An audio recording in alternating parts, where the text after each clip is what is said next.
Alright, back again for another installment of Will This Car Ever Be Finished? So, as you can see, the subframe stuff for the rear torque arm suspension's mounted back up.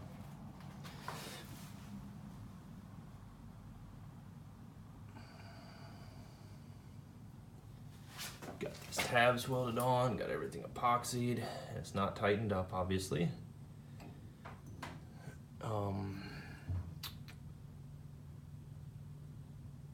I have to get longer bolts ordered for these. As you see, there's no thread left. It's not engaging the Teflon.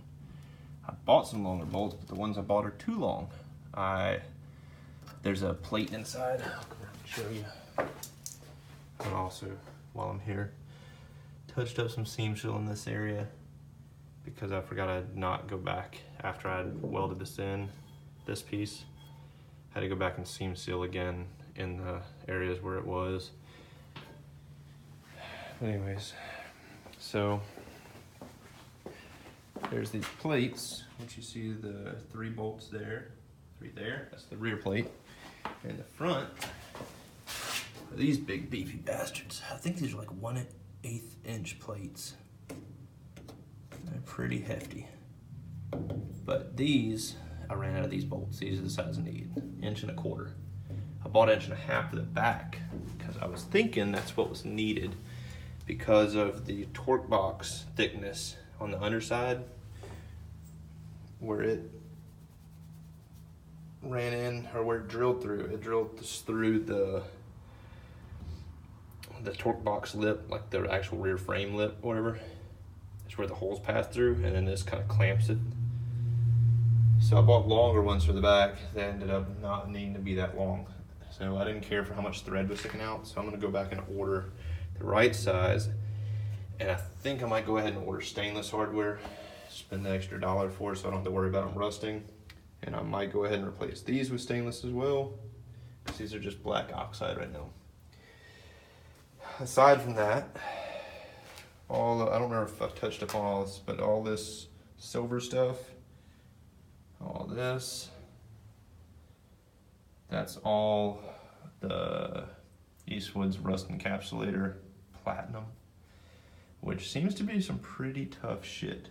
I hope they'll come out with an aerosol of it, because I would much prefer that. I know you can spray these, like you can thin it and spray it, but it's so much easier to spray it out of an aerosol than having to mix, dirty a gun, clean a gun, etc.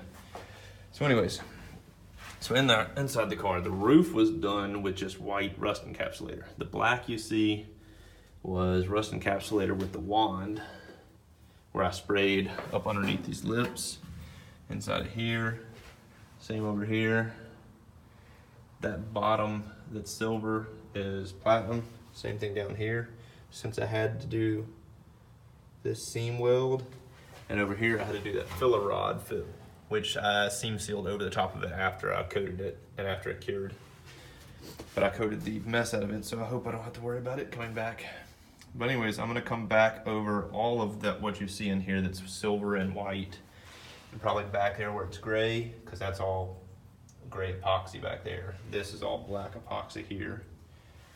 This was, I think this was gray then black epoxy, so it's been coated twice. But all that I'm gonna hit with zero rust, because I have a gallon of it I bought a while back, and it seems to be like a decent kind of anti-rust top coat paint. I'm probably also gonna do the dash in zero rust. I haven't decided for sure, but the dash is probably gonna be a black coating. I will either do zero rust, or I actually have a quart of Rust Encapsulator black. I might use it and spray the dash, but this is just kind of where it was sprayed over with something. That's the original dash, that blue. You can see where it's, this I think was actually where I wiped with acetone just to see what the coating was that I put on the top of this. I couldn't remember. I scuffed it previously and painted it, but I think I'm gonna take it all down with a wire wheel, or at least scuff it good with a wire wheel, take anything loose, kind of level it out, and then spray it with either zero rust or something like that. The top is done black epoxy. This was already taken down with a wire wheel and black epoxy coated. I'm not worried about it. Got my Scotch-Brite pad that got jammed in between there. So I started doing some Bondo work too, and it's gonna take a bit for me to get decent at doing this again. I'm gonna have to get my mixing down and my swiping down to where I can do it quick before it starts to set up, because that seems to be my problem. And my biggest problem, as you can see, where it started to pull. Probably gonna have to coat this front again, but I don't know if this lip needs to be bondoed or not to hide it or get rid of that. I mean, it's seam sealed there. You can see my little tape line where I had it. I don't know if I want to do that. This, I know I want to do. This is definitely visible and noticeable because of it angling. I don't remember if this is really seen that much. I know the fender line's over like this, but I might do this area up top, like from here up. Don't know. But this I'm gonna have to hit again because you can see that hole there. It just didn't swipe well at all. Also started back here on these sail panels. This is, so both of these are the same Evercoat brand. So Evercoat Gold for the Bondo, Everglass for the sail panels. And I heard that that was the best shit to use for these sail panels. I had heard using the metal, like the aluminum added Bondo type stuff was good. And then I had also heard that it's not good from another couple of places, but it seems like the majority vote is, and my dog's going nuts about a squirrel again. The majority vote was this Everglass for these sail panels, just because of heat and flex. This was the best to prevent cracking and anything like that. Also down at the bottom where I joined, I'll show you on this side, where I joined the quarter panel in, I started doing that. The other side did Bondo because it wasn't as bad. This side had a big chunk of a dip back here that needed to be filled, and I didn't feel comfortable making it that thick with Bondo. And you can see kind of where it's at, where I'm hitting metal here and where it starts to get that. And it's only on this very end. It's not that much of a dip all the way down. It's to about right there. So I'll have to fill it up, and you see I'm hitting metal. So I stopped on this, but this will end up getting bonded over as well. A little thin coat. And I'll have to do skim coats across like where I patched. I don't know if you can see these dimples on camera. This is where the rocker trim pieces were mounted, the little plastic tabs. And I welded these holes and then ground them down. So I'll have to do a skim coat over the rocker and get rid of those. You see I've got some bare spots on the suspension. I epoxied the backside that I couldn't see before I mounted it all up. I'm gonna end up coating all the bottom again probably. All this stuff will get coated again before I'm done, because I still have to coat over these. And I also had a sweat drip that landed somewhere in here, which I've scuffed out some, so you might not be able to see it. But you can see the seam sealer up there I have to hit still, and so on. So I've got to order the bolts. I've got to get some Durablocks so I can get to where I can actually sand this Bondo better. I'll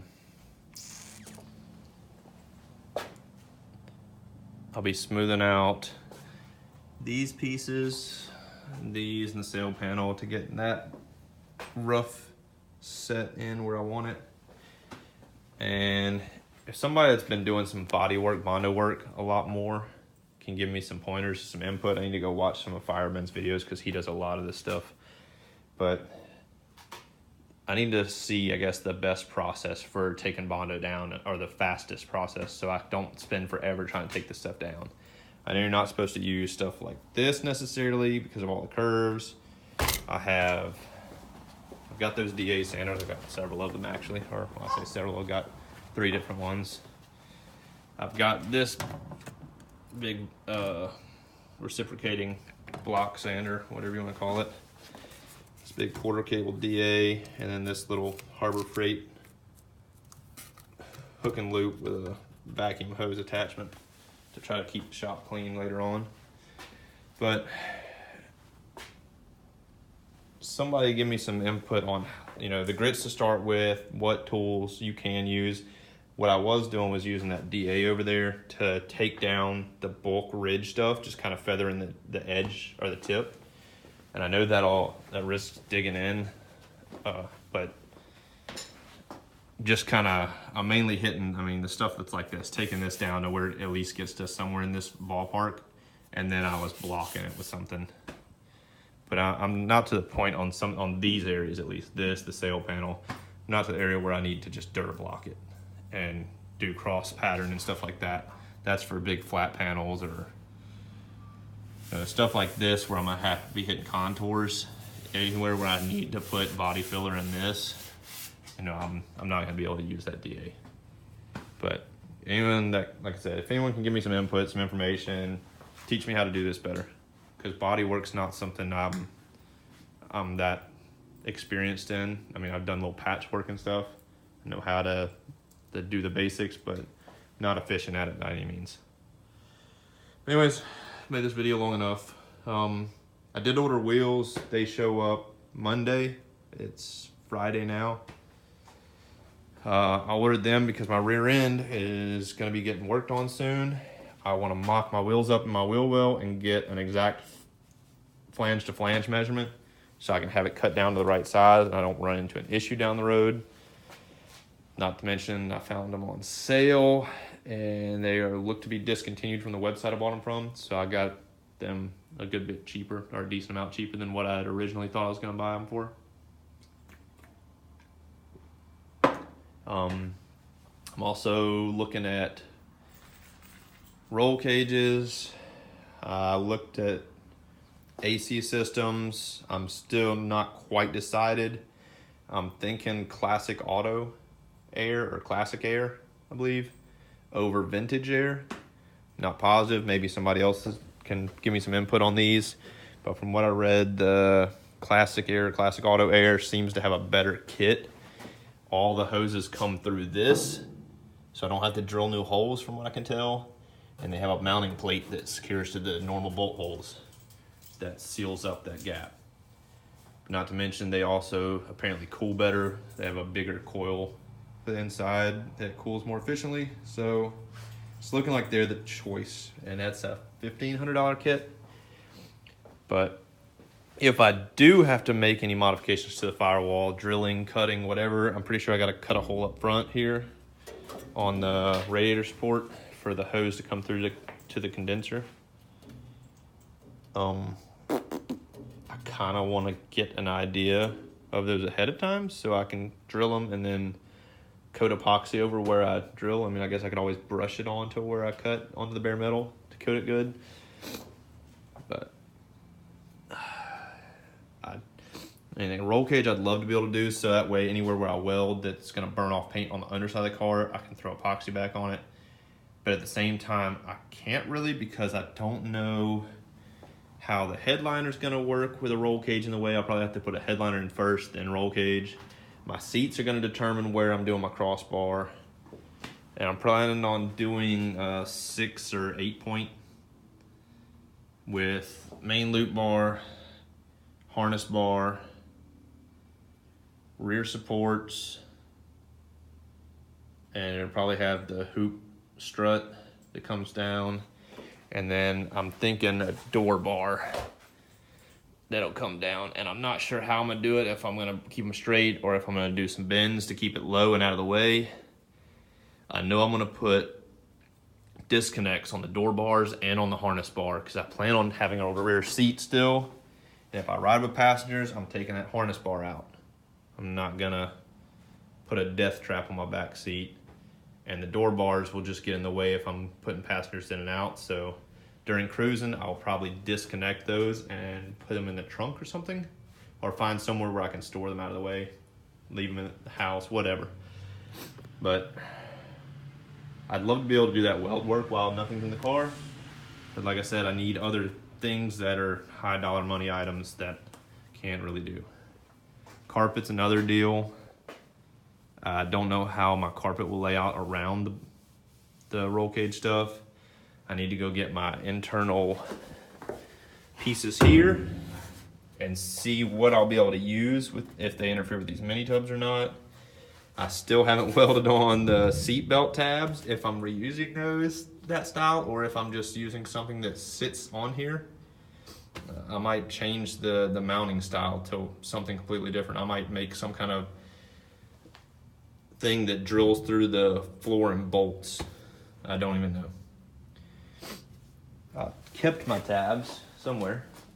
Don't know where they're at right now, but I did save them. Just the mounting location for them is going to be a bit of a trick because I don't remember where exactly they mounted. I did save a chunk of the floor, so I should be able to match it up. But it's enough rambling on. Started to end the video a second ago and I kept talking, so. Anyways, that's where I'm at, guys. Give me info on the bondo stuff if you don't mind. And I'm gonna go watch some videos and see what I can learn. Thanks for keeping in touch. Thanks for watching and following the build, guys. I appreciate the comments and those that still watch. And I know my videos aren't really that entertaining and it's more of me talking and walking around showing what I'm doing with the car, but your views and comments keep me motivated. Thanks, guys.